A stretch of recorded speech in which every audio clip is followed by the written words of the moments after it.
Hey guys, welcome to another edition of On Social, the show that talks about everything that has to do with social media, live video, and a whole lot of other things. My name is Stephen Haywood, and I am joined by Mr. Jeffrey Fitzgerald from jeffandhighdef.tv. Welcome, sir. Hey, good afternoon. Glad to be here with everybody. Looking forward to a good conversation. It should be really good. We've got also joining us Mr. Joe Zahaitis. Welcome. Hey guys, sorry I'm remote today and I'm on wireless, so the picture's not the greatest. Apologize. Well, we're gonna kind of bear with that because today's show, Joe and I had a conversation earlier this week, and he was stating to me, he said, "Hey, I love what you guys are doing. You're doing some awesome stuff, but," he says, "can we bring it down a notch? Can we talk about stuff that, like, everyday people know how to do?" So I invited Joe on the show today to kind of talk to Jeff and myself because, as you know, Marty is at another one of his parties. That guy parties way too much, and he's he's traveling back from New York City right now. He's probably going to watch this. So Joe, what are some of the things that you wanted to kind of dive into here? Like what's been your takeaway through this journey? You guys are excellent at what you do. Obviously, you're crafting your trade, and in watching a lot of the social media that I have been seeing on LinkedIn and on YouTube, mostly professional videos, but a lot of socially driven videos. The biggest takeaway that I'm seeing, and I think that we as a community could use help with, is some of those early day setups. Just upping our game a little bit. We don't have maybe perhaps some of the camera and some of the audio. I do, not here in a remote environment, but certainly within my own studio. How can someone up their game to be a little more professional? I tried to set up this backdrop here so that it looks a little better, even though, again, I'm on a wireless play today. I certainly have a little better camera than the one that's on the laptop. What are some of the other things that people can do both in setting up their structure as well as some of the audio and video? Well, this is the way I would describe it, Joe. I think that I would describe it as being better with your video, if you want to call it professional or however you want to look at it. Being better with the video really is about the technique, not the technology. And I think a lot of times, we see the new catalog come out, and there's like, oh my gosh, this should be really cool if I have this in my arsenal. And I know, I can think of my brother, myself, and a lot of other people that have a lot of things we probably shouldn't have purchased because we thought somehow that'll get us a little farther down the line instead of really learning how to be better with what we've already got. And a great example of this would be, even though it's not a video example, in photos, like with an iPhone, a lot of times I get people saying, "Oh my gosh, your photos look really nice. They're well composed, and they're kind of noticeably better." It's not about me, but what I'm doing is I'm literally just getting closer to the people that I want to see, and I'm looking at all four corners of my screen of the image, and I'm trying to figure out what doesn't belong there, and I'm trying to get around having that in there. Less distraction, a little bit moving a couple feet forward, or using this little zoom that's on there. It's a simple technique, has nothing to do with what camera you've got, and yet I hear a lot of times people say, "Oh my gosh, it looks a little better than maybe what I thought it would." And so it's one good example of the kind of things you start thinking about in video. Where can you make a difference without having to spend a lot of money? Yeah. I mean, I think it goes back to Marty. I know he's not here, but Marty's a big cheerleader for the iPhone. When he's on location, he uh, he shoots everything with it. I mean, we've seen videos of his setup on location, but he's essentially using the iPhone and even the built-in microphone. So I guess it's the technique, not the gear, right? Mhm. It is. Yeah, absolutely. The technique is something that can be learned fairly quickly if you open your heart. I guess that's the right way to say it. If you really open yourself up to looking at how do I improve myself if I don't have to get on B&H or Amazon, and I'm gonna have to make it better anyway. And sometimes that's not easy because we want these simple, slick solutions. And you can learn how to hold a camera at arm's length fairly steady, learn how to Mhm. get yourself positioned in there when you're talking, or you can go and buy the Bluetooth enabled $70 extendable selfie stick, which I actually have one. Somebody gave me one as a review, and I found that I can't keep the thing from shaking because it's so far out there. It's got this great extension on it, but again, it goes back to, if you think about it, there's a way that you can learn every one of these little pieces, which really involve your picture quality. You want to be in focus. You want to make sure that you've got good front lighting. You don't want to be standing in front of a window to your back or have the sun to your back, because that makes a dark silhouette. The audio needs to be, crystal clear or near crystal clear. And if you're in a really, really loud environment, one of the things you can do is add an iPhone microphone or a microphone that will clip to you. And now you've got the ability to shrink that sphere of what's coming in there a little bit. And then it's just a matter of how you want to compose it and tell your story. But yeah, the technology is secondary to the technique. Does that answer your question, Yeah, Joe? and what I've seen, yeah, no, and I have, and what I've seen with a lot of the social media pieces that I've seen, great people, great content. I don't think that we as a community at this level, and I consider myself in the newbie world, we're not paying enough attention to the corners, and what's going on in the background. A lot of people are just thinking that the content that they're providing and or the dialogue they're having is carrying this social media, and they're not looking into the four corners to realize there's a distraction out there that's really taking away from the message that they're trying to bring. Yeah, the trade-off is these days is that it's never been a better time to get into video, because you don't have to have the ESPN look that we have in some ways. I mean, this is the world that I work in. So for me, I love the TV feel, and that's kind of why I like making it look more like this. But it's not necessary. The reality is that you can do great things with your phone. You can do great things on location, even in your home, even standing in front of a white wall. But the hook is, if you want to attract someone and you want to engage them, it's going to come down to your media and your message. So the fundamentals have got to be in place. They have to be able to see and hear you. And then you have to know what you're going to say as part of that too, and to create kind of a greater value for everybody. But Joe, let me ask you this: what got you in to this? This is something that is new for you. You're a very successful businessman. And by the way, Corinder Miley on LinkedIn is asking how you started your business. So you can answer that as well. But you obviously had a passion for this. Where did you get into all this, and obviously move forward and wanting to be even better at it with video? Oddly enough, my departure into online, live streaming media and some of the media I'm creating for YouTube and online comes from gaming. I've been a pretty substantial video gamer for quite some time. I've run with a number of different communities, playing a number of games online and streaming that content. So I have a lot of the technology to stream the content from the game online. And it wasn't a big leap to jump from that into some of the technology, a little better camera, some materials that help with some of the lower thirds, to get into the streaming part. And I've been a business individual in the space for a long time. And my next departure is to start giving back to the community. And to me, the logical choice was video, whether it be via LinkedIn, YouTube. Trying to think of the other one, but I'm losing it off the top of my head right now. But Facebook. Um, Oh, that that's one. kind of my next step. Yeah, it's not my favorite. Well, that's awesome. So when we talk about getting back to basics, you obviously are, well along on your journey with video, but at the same time, there's things that you feel like you're trying to learn. And I think this show was kind of a catalyst with a comment that you made, that you wanted to see us do something that really brought everybody back to kind of the 101, 201 level. What challenges do you feel like you're having right now with video? And where do you feel like you've had some wins? My greatest challenges with video right now is, and that's what you guys are great inspiration for this and help for me, in that I'm great in front of a crowd of, 1, 2, 10, 200 people. I can present. That's what I've done for a living for my entire life. Putting that same content, that same dialogue into an internet environment, I'll admit it, it's scary as all get out.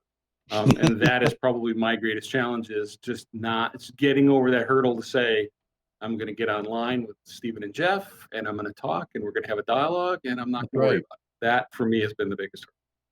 Well, I'll let you in on a little secret. I have never not been extremely nervous before going live on the internet, and it's the weirdest thing in the world. I started as a kid. My mom was a TV producer. I have no excuse for it, but I just recently started doing LinkedIn Live. I got the beta approved about a month ago, and I did my first show, and I'm working on getting a series in place called Video is Authority. But I got to tell you something, especially with LinkedIn, you feel like you're presenting in front of a corporate room of people that you don't know, And in the valley is there's no feedback. There's no way to know. You can look at comments, which are a great support, but it's really difficult. But I said this in my first show, which is embrace the awkward anyway. Have the faith that you're going to be able to get through it. And imperfection is perfection instead of doing nothing. And so it's just awesome to have Hmm. you here today. And you're doing great things, and you're going to do even better things. Well, again, I apologize. I'm sitting here looking at myself to a certain extent. I apologize for the feed. Wireless is all I've got. And obviously, I'm presenting from the laptop. And I think as a community, those of us who are building, I think a lot of people do that. And if I were to say, what the success side of things? So that's the greatest challenge. The success is I have enough of a technical understanding and technical acumen, both from gaming and just my early days into technology. If I were to give one suggestion, and it has been my success, don't use wireless. Don't be on a Wi-Fi connection to do this kind of stuff. It just doesn't work. And in my office, it's all wireline. But here in this conference room that I'm at, yeah, wireless is all I've got. And yeah, it clearly shows. Well, that's awesome, and everybody probably can figure out by now. I'm trying to talk a little bit more to let Steve rest his voice a little bit. Steve, you speak up if you need me to shut up. I've never met a microphone I didn't like. Everybody knows that. I'd like to hear from everybody who's watching. What are your biggest challenges with getting back to basics, starting with video, and then what is that big win? Where do you feel like you've actually made a win? And it doesn't have to be that you got on and live stream in front of the Grammys. It might be that, my gosh, I got in front of the camera and I was trembling, didn't know what I was going to say, but I hit the button anyway because that's a win. And it's something that everybody can do because Joe, you said it yourself. You speak before hundreds of people, and you know as well as I do that really kind of intimidates a lot of people. But what really gets everybody, I think, across the board is the one-to-one, which is what this kind of feels like sometimes, doesn't it? For me, it does, but I can honestly tell you, in the context of being, I would consider myself a content creator to a certain extent, but it's always been in a live environment, in a business environment. Now to be a content creator, and I think for me that's the other challenge, is there is no feedback. So you're creating content and you're sharing what you believe to be a good story and good Mm. content and good information. I always have the direct feedback of the people in the room to know if I'm on the right path. Am I going the right way? Do I need to adjust it? You don't have that in this environment. I mean, you're just presenting to the world. And you're hoping that there's some engagement. And in the world we live in, what do we always have? The replays get a lot of views, obviously, but we don't know, people are busy at different times, and you may have one viewer or two viewers. And the worst thing that happens is you've got that courage up, you're stepping in front of that camera, you're talking about your real estate business or whatever it might be, and then your eye creeps over to that little live view count and it says one, and you're like, oh my gosh, what I'm saying must not be resonating, especially if you maybe had 4 or 5 or 10 people join.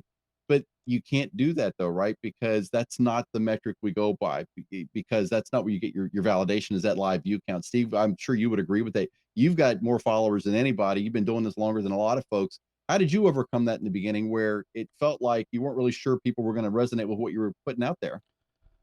Well, I mean, it's just doing it, right? It's trial and error. Get out there and do it. And there's a lot of things that I've been embarking in recently, and I didn't know how people were going to react to it because it's not my norm. It's not my tech or broadcasting or outdoor. You know, um, we talked about this a little bit in pre-show, but the gaming aspect, retro arcades and things like that, and it was well received by the community because of the quality of video that I'm putting out. But a lot of times you don't get that feedback, right? So it's like the person that's doing TV, it's getting taped, but we're doing it live, and Mhm. it's a little bit more daunting because there's only one take. You're not going back and fixing it. Like whatever happens, happens. Like that's how it's gonna go. So, I think for me, it's just always been just trying to push the bar, constantly try to evolve, if you will, into what I'm doing or pushing the limits, pushing my boundaries. And not to say that I'm doing anything different or better than anybody else, but I'm doing something different and better than I was 2 years ago. And I think that's the That's right. key for everybody is as long as you're doing better than you were and you've got a few core followers, nurture those followers, nurture that community, and that community is gonna grow. You're gonna watch it grow. There's no denying it, right? I think that's valuable. Joe, I'd like to know what you think about that. I mean, my take on it is that if you can't value the 3 or 4 people you have, you're probably not gonna do any better with 3 or 400 or 3 or 4,000. It's something where you've gotta do the work, from the get-go in the small way.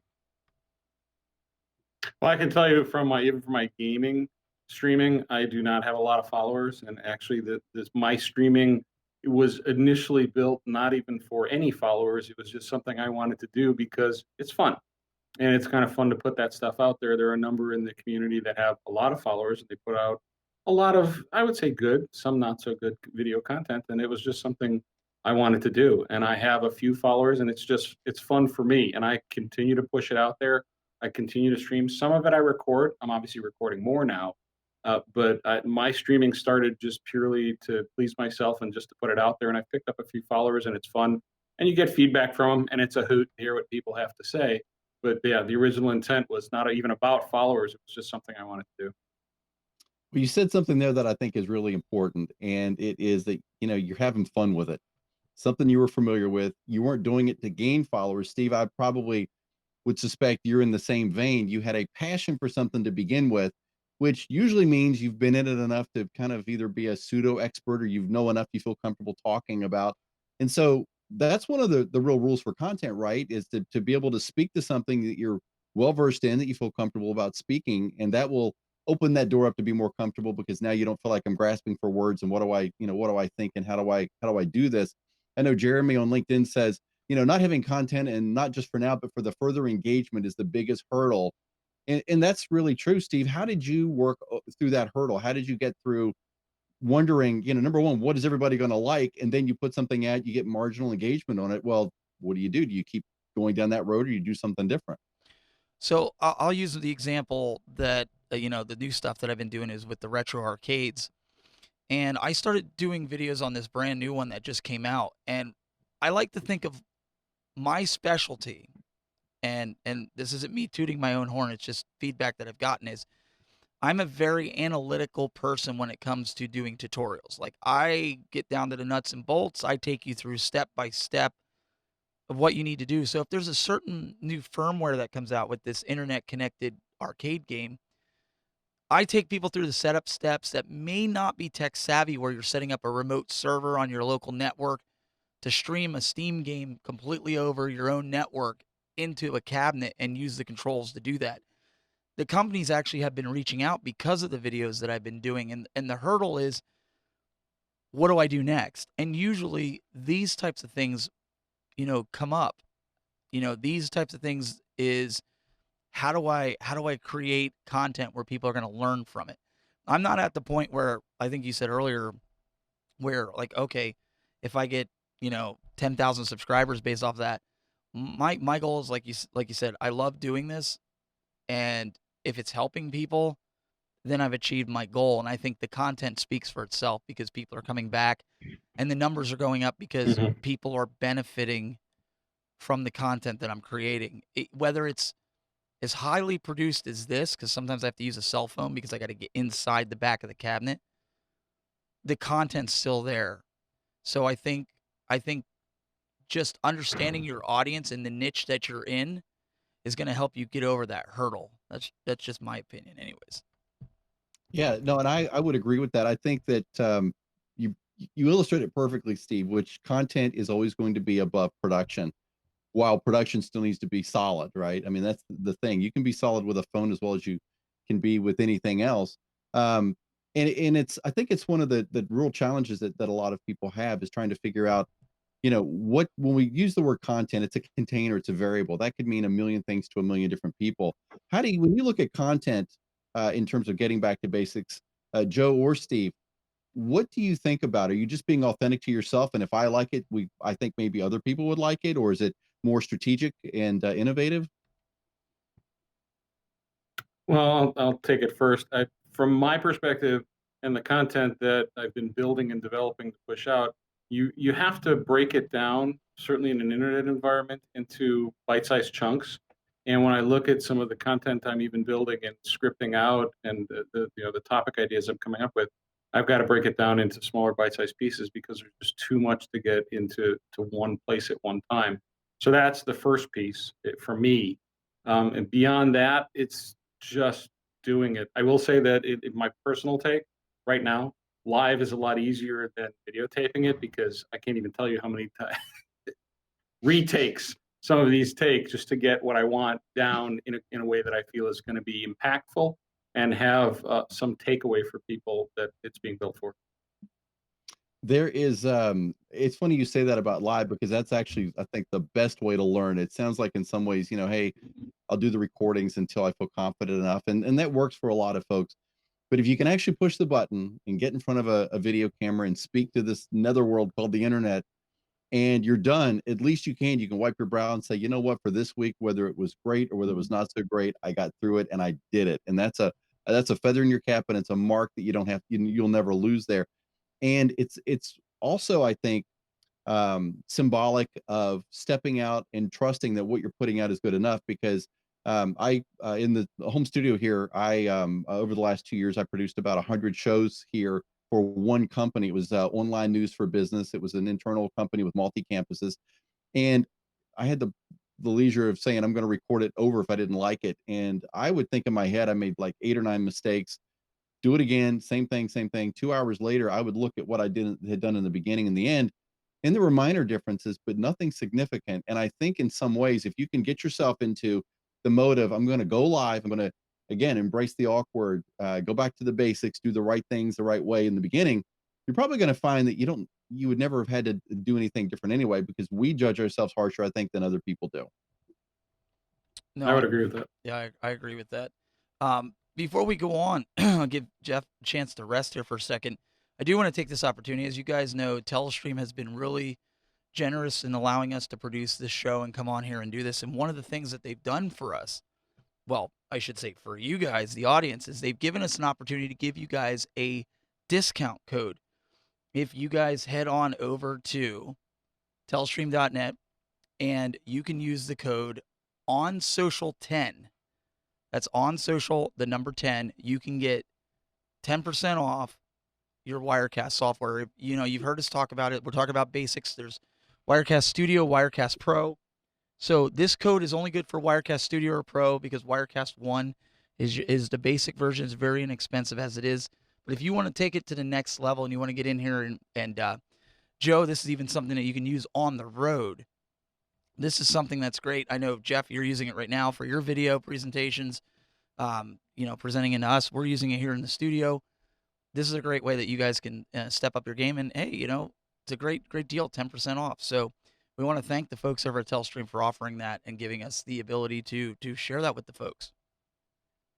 Yeah, it is a tremendous deal. Wirecast has been a leader. Telestream's been a leader in the encoding and video space long before we ever heard of Wirecast, and so having that history and that technical advantage really went well for Wirecast. And I think it's the best product right now for live streaming. There's no doubt about it. The chroma key alone is worth it for me. I love the virtual camera.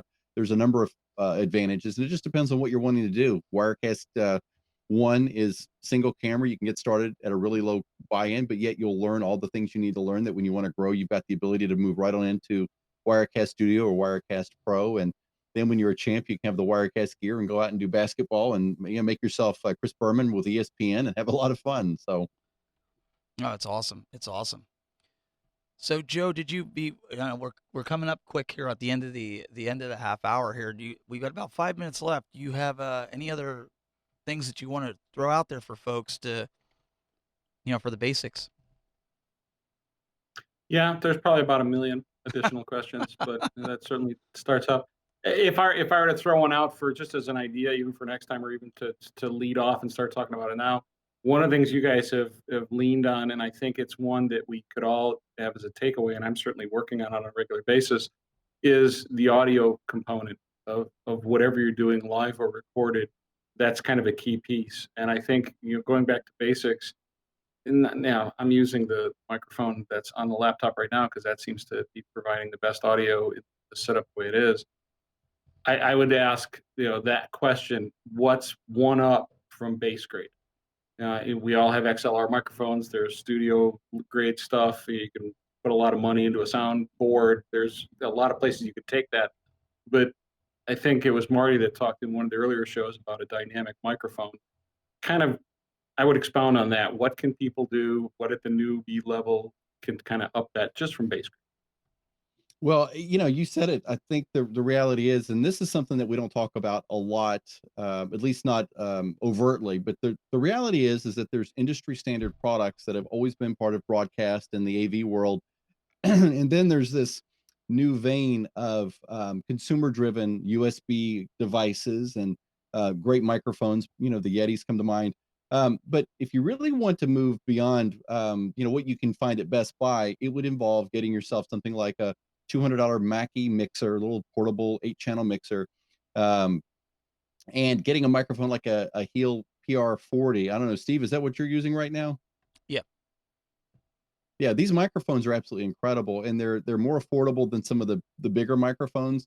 There's a number of things you can do, but really it comes down to when you spend a little more money. Number one, you're gonna that equipment's gonna last a lot longer, and you're gonna have peace of mind about it because you're not trying to figure out what went wrong with something that either has some sort of a physical problem or maybe it's just not capable of delivering at the level that you want it to.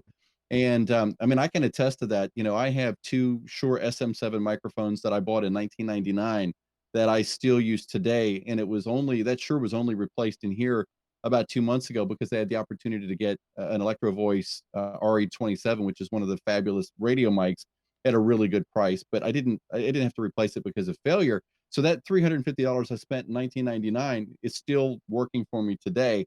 But we get into this mentality of I want better lighting or I want a better audio system. Oh, but I don't want to spend more than $100. Well, the reality is that if you stay in that mindset, you're going to get the best of what that $100 can get you, but you're never going to grow to the point where you've got peace of mind. That's how I describe it. And Steve, I mean, that's what we're all about with this show. We're not necessarily saying you need to go out and waste money, but that money is an investment. And if your brand is important to you, if your hourly rate is important and you would rather not spend 4 hours trying to figure out where your audio went when you wanted it to go in a certain place, to me, there's a value in that. And so you have to weigh that out, I think. And there's a reason to I to tack on Go what ahead. Go ahead. yeah, to tack on what Jeff's saying. There's a reason that we spend the money on this type of equipment because how many times have you guys come on to watch the show? We're 27 episodes deep, and we never came on here and said, "Up, we can't do the show because this isn't working or that's not working." We've had instances, with guests not being able to connect, things like that, but that's kind of like out of your control when you're using remote systems. But honestly, how many times have you been able to see that? And the reason for that is, like Jeff just said, confidence in your system. Yeah, you spend a lot of money on it, but I do this for my day job. This is part of my job. If they can't rely on me to have gear that works to do this, they're going to find somebody else to do the job. So that's kind of you got to figure out, is this just a hobby? Is this just something you're just doing for fun? And that's okay if it is. But I mean, right, Jeff? You don't want to be if you're just going to do this for fun. Maybe you don't want to sink all that kind of money into it. Of course. Yeah, and no one's saying that you should. There are a lot of great microphones that work in that entry level space and maybe a couple steps above that. But to Joe, your question, it really I guess the real question is you have to start with your end in mind. Do you want to be a bigger deal to yourself, I guess, and have a Mm. bigger studio and more elaborate equipment, or is it a part-time, kind of a pastime? I know for you, it obviously looks like you're growing into this and you're taking full advantage of the opportunity to use the internet to build your company. And I would agree and echo with what both of you said in that context because, and it's exactly where I was. It was kind of a leading question, but exactly where I was going to. What is your commitment to your own professionalism and space within this, environment? It's one thing to, and again, nothing against a camera on a laptop and the microphone that comes with it, but what is your commitment to what you're trying to present in terms of a finished product? Even when I did the gaming streaming, I took it from a single rig to a dual rig because my goal was to make sure that the video content that I was streaming and that I was putting out was the best I could put out because I made that commitment to the space. Same thing in this environment, I'm doing the same. And that was my question. From an up a game, I see a lot of people putting out pretty good content, but it doesn't seem like they're committed to their own quality and professionalism within the nature of what they're doing. That's all. Not in a bad way, just doesn't seem to be there. Yeah. Yeah, and I think there's truth in that, and I agree with you that you have to really kind of figure out early on what you want to do. We just, we just covered that. But I would say this, what we don't want to say here, ending the show, is that the microphone is going to be everything. If you get the bigger, better mic, you're going to sound great, and it's this radio thing, right? You are still the number one main attraction to your live stream, hands down. That will never change because, again, it's the technique over the technology. And so you start with Right. what you got, even if it's not the greatest. Make your content so great that nobody notices the fact that your microphone probably could get better. That's how I would phrase it. And let me kind of we'll end with this. I want to say this too, and don't get caught up with this. This is a prime example. Jeff and I both do stuff on broadcasting. I don't look at Jeff as competition. He doesn't look at me as competition. Jeff does it his way. He does things his way. I do things my way. The benefit Jeff and I have to doing our own broadcasting type shows and content is we're giving you, the community, more options to choose from.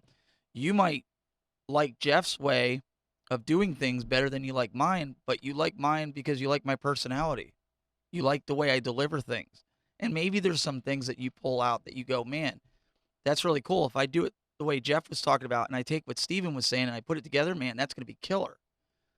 There's too Mhm. much of that going on. I see a lot, not just in this space, but in other spaces. And I think the reality of it is these spaces are big enough for everybody. I mean, we collaborate with so many different broadcasters out there because not one person has all the answers. If they have all the answers, then I should just hang it up because I haven't met one person that has all the answers to all this. So I would state that to you, going into this, it's always good to have those people, and it's going to help you push the bar. When I went into this gaming arena with the arcades, I found some people that needed some assistance, whether it be graphics or whatever, and I start trying to pull them up to my level or where I think my level is because that's my goal. I want to help people, and that should be your goal because let me tell you something, you're going to build a bigger following doing something like that than being the guy Mhm. that is unapproachable. If you're unapproachable, you're not going to have a community. I'm sorry.